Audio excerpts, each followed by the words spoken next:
Support for this episode is provided by listeners like you. If you'd like to be a part of the great people keeping this show going, please visit thelancast.com/donate.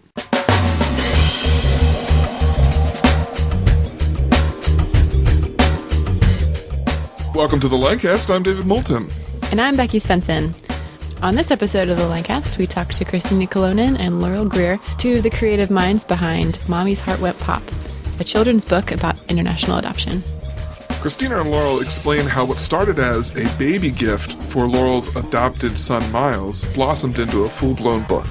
Laurel and Peter are close friends, so the thought of them reading something that I had written didn't bother me. I was excited to share it with them, but the thought of people that I didn't know sort of combing through it more just made me nervous to think that I was going to be critiqued, that these words that just sort of came tumbling out were going to be critiqued and changed. But then once it actually happened, it was fine. I was really grateful for all the feedback.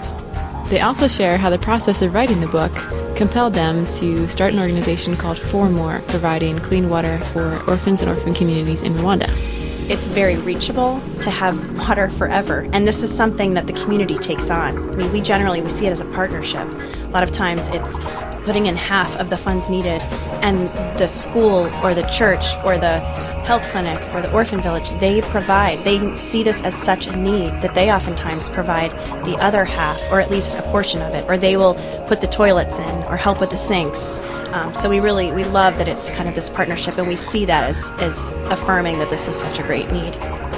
Enjoy the conversation. Well, Christina and Laurel, welcome to the Lancast. Thank you. Why don't you start us out, Christina, telling us about how this whole idea and book project began. Several years ago, Laurel and Peter Greer were in the process of adopting a little boy from Rwanda, and our family was able to walk very closely with them during that whole process. Adoption is such a long process, and so we were able to see it up close and all the different aspects of it and all the different emotions that especially Laurel was feeling as they waited to bring their son home. And I guess right around the time he came home, I just sat down one day and wrote out this little story, and it was the story of them waiting for him, and sent it to them as a gift. So, Christina, you just went and wrote this story just on a whim. Are you a writer by nature, or was this just something you kind of felt really motivated to do? I love to write, but I am generally more of a private writer. I like to write in my journal where no one else will see it. So that's why when I emailed the story to them, it never occurred to me that we would do anything with it. It was literally only meant for their eyes and for their family. So how did it go from there to becoming what will soon be a national bestseller? Yes, we're confident. Well, when we were waiting to adopt, we were trying to find children's literature that we could read to our biological children about this adoption, and we found many books about adoption, but most depicted animals or Russian adoptions, Guatemalan adoptions, none of transracial adoptions of a white family adopting a black child. So, and we really felt that was important, not only for our biological children, but for our adopted child. So it kind of went from there. We talked to Christina and kind of launched it together as two families and then as an organization, and decided to put the proceeds into a fund for other people to adopt. So it's called the Ruby Miles Fund, but we can talk probably more about that later. But that's kind of how the ball just got rolling. We had donors who paid for the entire publishing, hundreds actually of donors who paid for the publishing of the book. And so, yeah. How did you find all those donors? Friends and fellow adoptive families who know what the struggle is like in raising funds for adoptions.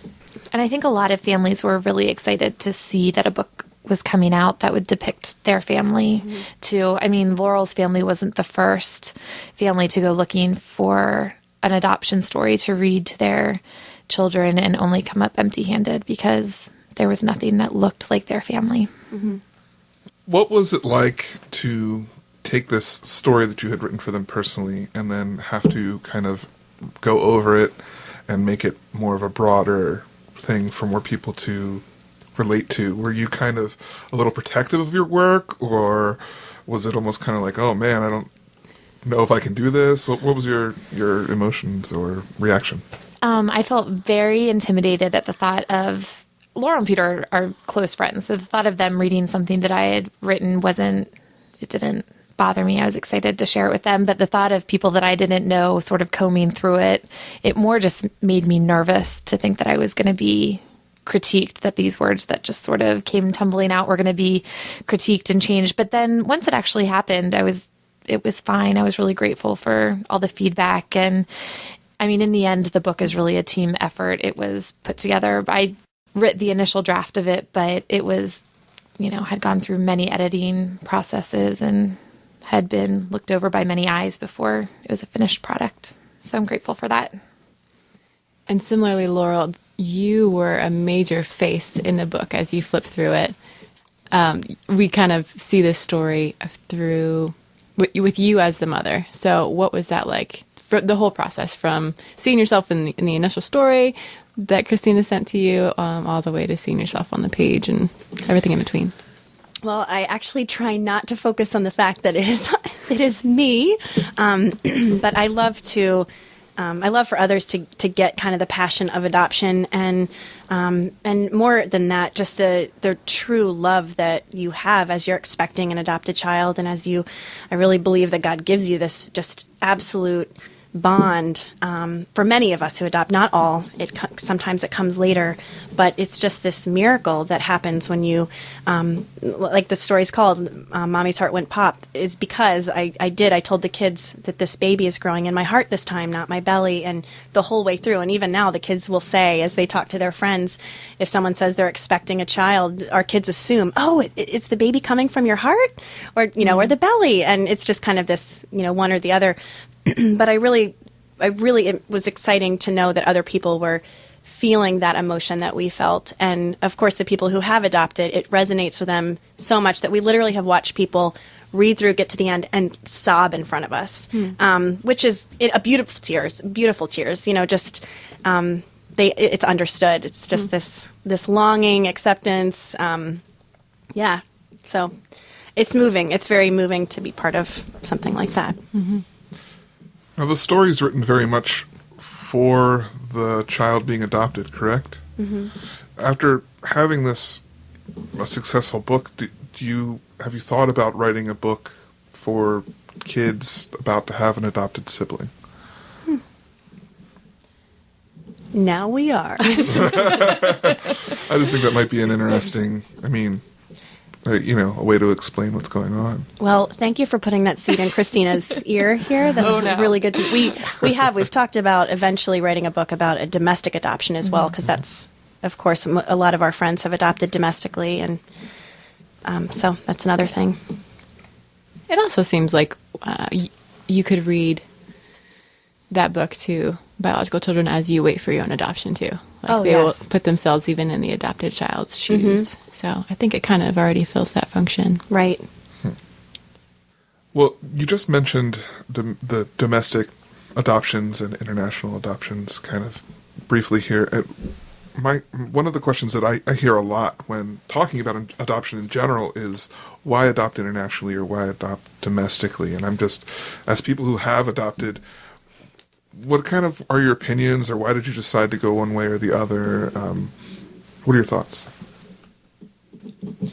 For us, it was living in Rwanda. My husband and I started our marriage there. We lived there for 3 years and really had a lot of experience with orphans, and you couldn't walk down a street without seeing, a street child without a family, and it was just constantly bombarded our lives. And so living there, we had said, if Rwanda was open for adoption, why should we not? We kind of couldn't think of a reason why we wouldn't. Mm-hmm.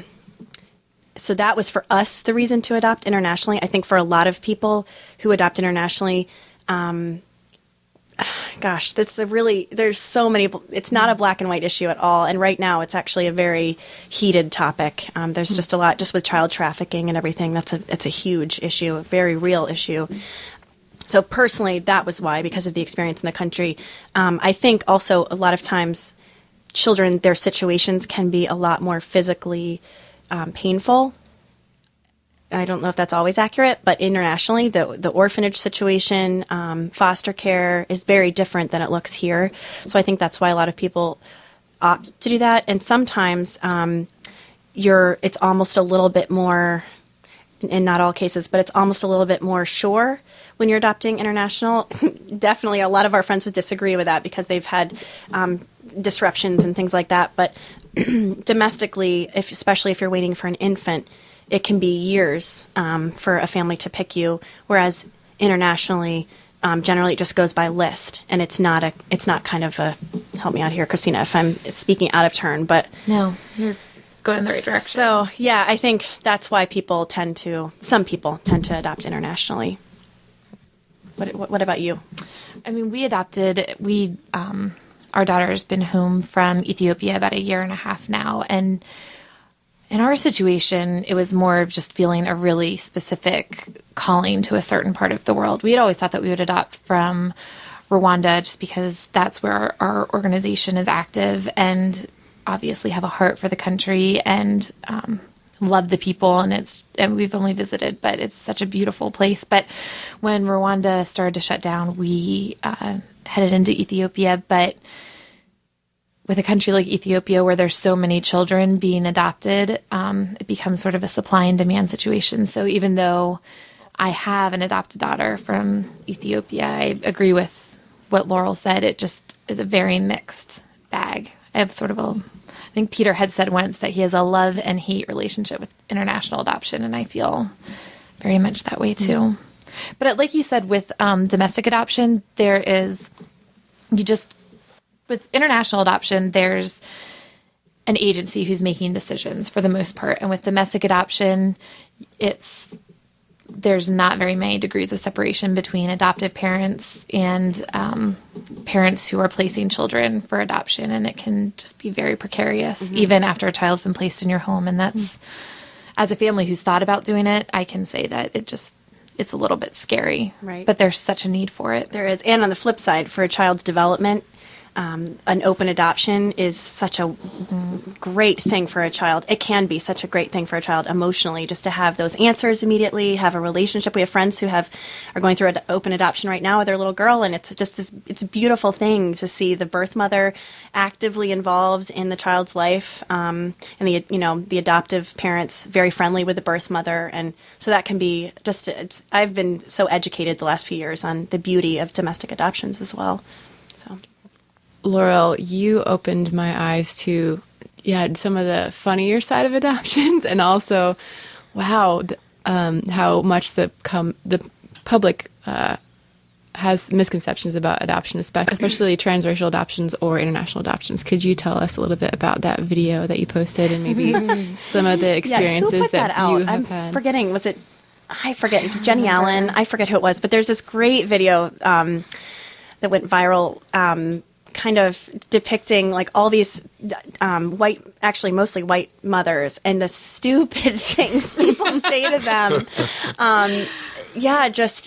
I think a lot of times people assume, we as adoptive moms want people to assume that these are our children and not, oh, who are you babysitting? Or is this your foster child? And I think everybody's intense. I want to think that they're good, but sometimes people can just sound like just very heartless. And so one time I was at a park with my 3 children, and I was there with several other families that I did not know. But a lot of times as moms, you get talking with other parents just because the kids kind of bring you together. Well, I'm talking to all 3 of my children, and one of my children is black, and I'm calling them by name and bringing them over and say, come here to mom, bring that to mommy, that kind of thing. And a woman who had been standing there the entire time came up to me and said, so how old are your 2 children? And it was just kind of one of those things where I tried to gently correct her. My 3 children are. And so I think just word to all you wives who are listening, please assume parents. There's no harm in assuming. There's no harm in assuming. Yeah. Do you have any Do story? you want me to tell a story? Sure. we can Funnier just do the this better. all night. We had a couple months ago, my husband and I were out with our 4 children, our 3 biological children that look just like us, and our 1 adopted daughter who is Black. She's African. And we were at a store doing some shopping, and we were at the checkout, and the girl who was checking us out looked at my oldest daughter, my biological daughter, and said, "Now she looks just like you." And I said, "Yep, she does."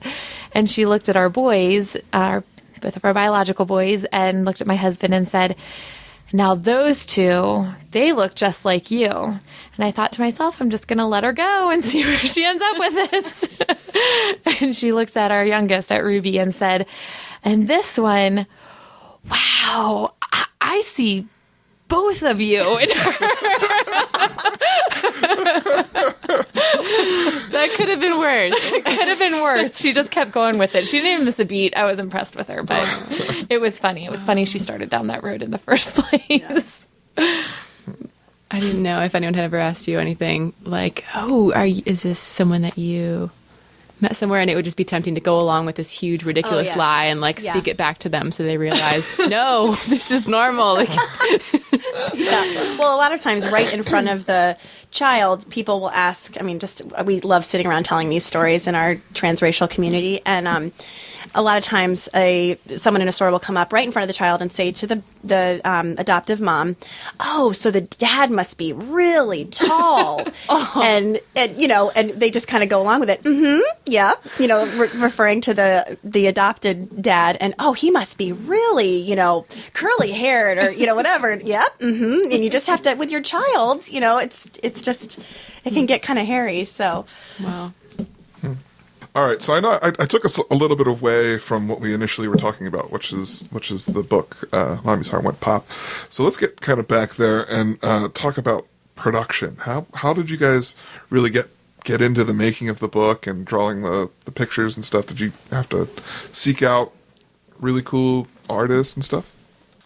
well, the first part was we used photography, and yours, not yours truly, how would I phrase that? Becky Svensson here, sitting across from us, took a lot of the pictures of our family that are in the book, and then Jeff Brown used a program that is way beyond us, and illustrating it, painting pictures type thing. We think he did a beautiful job. So that's that part, but I had nothing to do with that. That would be Christina and a team. Yeah, we since Laurel was depicted in the book, she requested to not be part of the process other than being in the initial photographs that would be used as the renderings. So we had a team of us who we did like a storyboard type of thing, a lot of collaboration thinking about what each of the spreads would look like. And like Laurel said, in the end, we were just really pleased with the look of the book and just thinking it's really beautiful. And one cool thing that Jeff, our illustrator, did that we just love, and we've had a lot of feedback from families who have the book, is he placed a hidden heart in each of the pictures. And so when you're reading the book with your children, you can also look through all the pictures and find the hidden hearts. Just an extra challenge. Very cool. Very cool. So now, earlier we also talked, and you briefly mentioned the organization that the profits go to and such. And I'm interested to hear a little bit more about that, what that's all about. The Ruby Miles Fund is a grant program that we started in conjunction with For More, which is our nonprofit, and it's named after Laurel's son, Miles, who's adopted from Rwanda, and my daughter, Ruby, who's adopted from Ethiopia. And both of our families were recipients of other families' generosity. International adoption is such an expensive endeavor, and I know that my family couldn't have done it without so much support being sent to us from people who wanted to be involved. And so we wanted to, because it would never be possible for us to pay back in any way all the people who helped bring our children home, we wanted to be able to help other families bring their children home. So the Ruby Miles Fund has been established, and all the proceeds from the book go directly into that fund. And we just issued our first round of 2 $1,000 grants to 2 separate families who are getting ready to bring their children home. That's awesome. Well, we're going to be back after the break, and we're going to hear a little bit more from Christina and Laurel about For More. Hey everybody, we're here at Penn Cinema to find out what everyone's been talking about. Excuse me, why do you choose Penn Cinema? I like the seats. They're really comfy. They're a lot nicer than most other places. This is my house. Oh, this place is great. I mean, it's popcorn. Got some, we got a slushy machine over there. We got 3 clocks. 3 clocks for the Lidditz, the Lancaster, and the F at a time, just in case, you don't know what time it is in your area. That's why I love this place. They think about everybody, very friendly. Has a nicer environment. It's clean and comfortable. It feels independent. It doesn't feel like part of a system. Like, it feels like as big as it is and as polished as it is, that it feels independent, Bigger screen, better quality. So it's really close. It's very clean. We come here all the time. What do you like about Penn Cinema? The seats are my favorite thing. Very comfortable. On the rump. 3D IMAX, the whole shebang. It has a down-home feel, and we love the atmosphere that Penn has created. He really tries to take into account what people want in a theater. It's really clean, and the seats are really comfy. Yeah, I like the seats. It's the best movie theater to come to. Well, you've heard what they have to say. Now come see for yourself. Check out Penn Cinema for first-class movies in a first-rate theater. Located at 541 Airport Road in Lidditz, PA.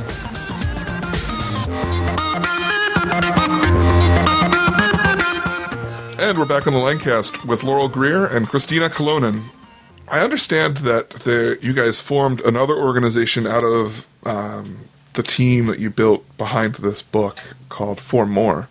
And you've used that to help in a lot of different kind of areas. Can you explain a little bit about that?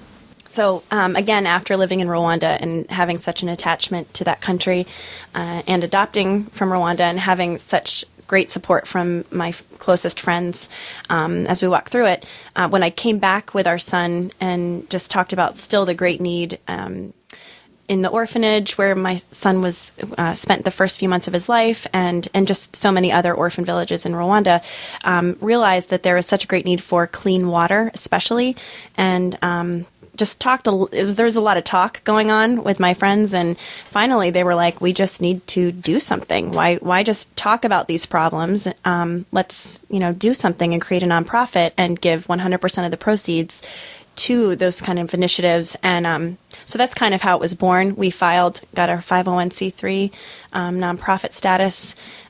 This is 4 years now that we've been functioning, 3 years as a nonprofit.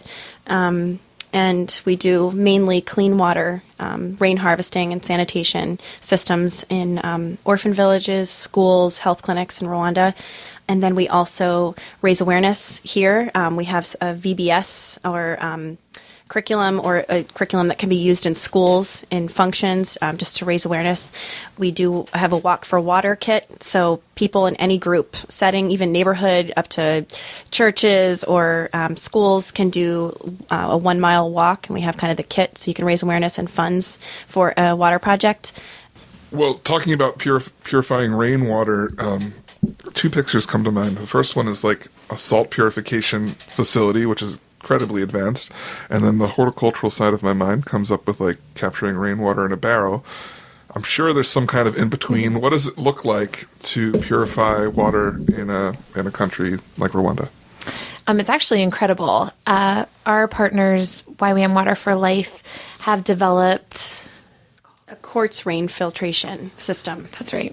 What did you say? Okay. Yeah, quartz rain filtration system. And so what it looks like is, so say you are at a school where there's several different buildings. There's a very intricate series of gutters that are all along the tops and the bottoms of the buildings, and they funnel the water down into this huge concrete cistern in the ground, and it goes through quartz, which is how it's purified, and then it's covered and sealed from the top, and it kills any bacteria. And so when we use that kind of filtration system, it provides enough water for each member of whatever community we're talking about to have drinking water for the whole year, and to have sanitation water for the whole year. And I was going to add something. Now I can't remember what it was. And as part of every project that we have the sanitation component. So we do hygiene education. Soap is provided by the location. So a school would take on the responsibility to have the soap. So the hand washing stations and toilets. And in Rwanda, it's a very green country. So there's, on average, anywhere from 35 to 60 inches of rain per year. So it's very feasible for a location to have enough rainwater, drinking water, and sanitation. So if they didn't have these kinds of purification systems, what would it look like for these schools or orphanages or orphan communities to get water? When we were there, we were able to visit a couple of the different sites where we had one of our filtration systems put in. And when we visited them, they showed us the walk that these children would have to take. And it was incredible. I mean, it was up dirt roads for, I think the one that we had seen specifically was about 3 miles down into a valley and then back up again. And they would do it every single day. And when it would rain, they would just stick buckets outside and collect that water. And maybe that would be a day where they didn't have to walk. But the water that was collected was unfiltered and unsafe, and keeping children out of school. If it wasn't keeping them out of school because they had to walk for it, it was keeping them out of school because it was making them so sick. Now, a filtration system like this is obviously, a great blessing for the town and stuff, but when you come in as a nonprofit, what makes it unfeasible to provide plumbing to an area like that? Like plumbing the water in, not everybody's house, but like somewhere where they can go and collect it like that. Well, when you're looking at the options, why do you choose rainwater rather than that? Really, it comes down to cost. It would be, I don't even know, $30,000 to $50,000 to bring in plumbing lines into some of these areas. And some of the areas there actually are plumbing lines, but the city water is so bad and so irregular. I mean, where I lived in Kigali, and it's still this way, when we visited, it's on and off. It could be 3 days, up to 3 days to a week, even off. And that's in the city. And that's in the city, not even considering the rural areas. So, really, for us, it just works. Even whole health we've done whole health clinics and hospitals with rain harvesting. Occasionally, we do drilling. We've, I think, drilled just very few times because the expense goes up so much more. But then you do need to have more water for a major hospital or an enormous school with thousands of children. But really, it comes down to expense. Our projects generally range from anywhere from $3,200 to, I think our largest one was maybe $16,000. So it's very reachable to have water forever. And this is something that the community takes on. I mean, we see it as a partnership. A lot of times it's us, and I say us just as the organization, putting in half of the funds needed, and the school or the church or the health clinic or the orphan village, they see this as such a need that they oftentimes provide the other half, or at least a portion of it, or they will put the toilets in or help with the sinks. So we love that it's kind of this partnership, and we see that as affirming that this is such a great need. Mm-hmm. And they're taught how to sustain it. So it's not something that's going to fall apart after the Rwandans who go in and build it leave the site. Earlier in our segment, you mentioned the international adoption community that you were part of in both of your adoption processes with your own children. How has that community responded to For More? That you said they've responded well to the book, but what about to this organization? I think really it comes down to anyone who's traveled. They see a need for clean water. I mean, you can't go to a developing country and not see this very strong need for clean water. So in that respect, in terms of the clean water, it's been a very good response. People just, they get it. I mean, this is just an easy thing to fix. Do you want to respond to that? So 3 years ago, we had a group in Portland, Oregon, who they were part of an adoptive community on the West Coast, and how did they find out about us? What was our connection? They adopted very shortly. I met their son in the orphanage before they got there. That's right. Laurel had a personal connection with one of the women, and they just had such a strong reaction after traveling to Rwanda and fell in love with the country so much. They just wanted an opportunity to get involved, and they threw a huge event called Amazi, which means water in Kinyarwanda. Is that right? Mm-hmm. And they managed to raise $17,000 between their silent auction and a dinner. And it was just so neat to work with this group of women who, of the four of us who worked together for more, three of us had never met them face to face, but it was just so neat and exciting. They were so excited and we were so excited, and to come together with this project and be able to make a difference. Okay, so taking a big step back from even the organization, its functions, and the book and how that came to be, what has this whole process of adopting, preparing for adoption before that, walking through all the paperwork, all of the logistics, bringing your children home, bringing them into your families, and then having this organization, what have you learned about motherhood and having children? Yeah, I think for me, adopting Miles affirmed yet again just how much God loves me, and despite my circumstances, despite everything about me, He chose me, He loves me, and He just kind of, I think meeting Miles and not knowing anything about him before, but knowing he's mine and he's my son and he's part of me and he always will be, and just feeling this love for, like, I would die for this boy. And that's what God did for me. And so really that's the only way I can explain it. And really also just looking at our family, I really feel like our kids, it wasn't even a question. This is my brother. Mm-hmm. And I love that. I wish that more people could have that view of life and love, from a child's perspective. Just, this is my brother. Doesn't matter if he came from a totally different part of the world and looks completely, different from me. This is my brother. I would just agree with everything that Laurel said. It's impossible to come through an adoption process, and if you have a faith or relationship with Jesus, to not just see your redemption in the eyes of your child. I felt like when we brought Ruby home for the first time, I understood the way that I am loved by my Heavenly Father. And it was such a powerful thing, growing up for years and years and years in the church. And then just in this one moment of being face to face with this daughter of mine, who's such a gift. And just realizing that the way that we worked and scraped to get to her, that was done so much more for Jesus to get to us and to make us his own, and just so powerful. I mean, I think it just changes you forever. There's no way for it not to. And also, it's just made me so grateful for the people in our life. Our process was easy and then difficult and then easy and then really difficult. And we were blessed with such a community who stood behind our family and beside our family, and were strong for us and we weren't strong. And I think just realizing what a gift all of the people in our life are, and it would be very hard to be a mom without all of that support, even just in the day-to-day parenting.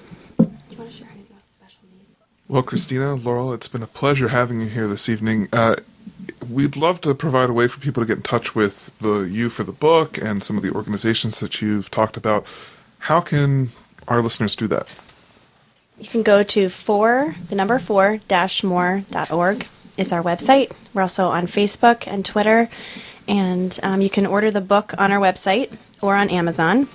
You can make donations to the Ruby Miles Fund if you want to help others adopt on our website, or also give to a water project.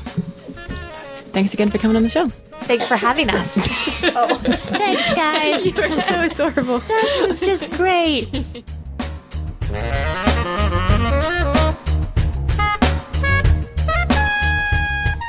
We hope you've been enjoying the Lancast. This episode was produced by myself, David Moulton, with show notes by Lauren Slesser. All pertinent links to this episode can be found in the show notes at thelancast.com. If you specifically liked this episode, we ask that you consider making a donation. Every little bit helps. Even $1 a show can keep us going. If you would like to help support us in that way, you can visit thelancast.com/donate. And don't forget to subscribe on iTunes and tell a friend about the show. So, for the Lancast, I'm David Moulton, And I'm Becky Svensson. asking, are you in the cast?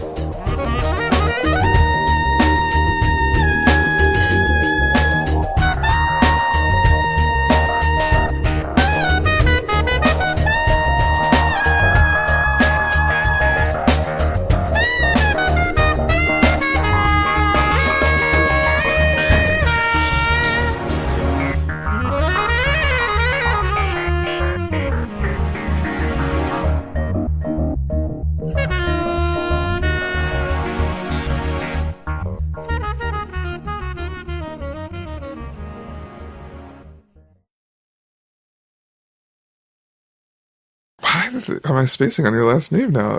Kolonen. Yes, I know the word Musk. The word Musk was all that I had in my head. I was like, that is not correct. Christina Musk. Yeah.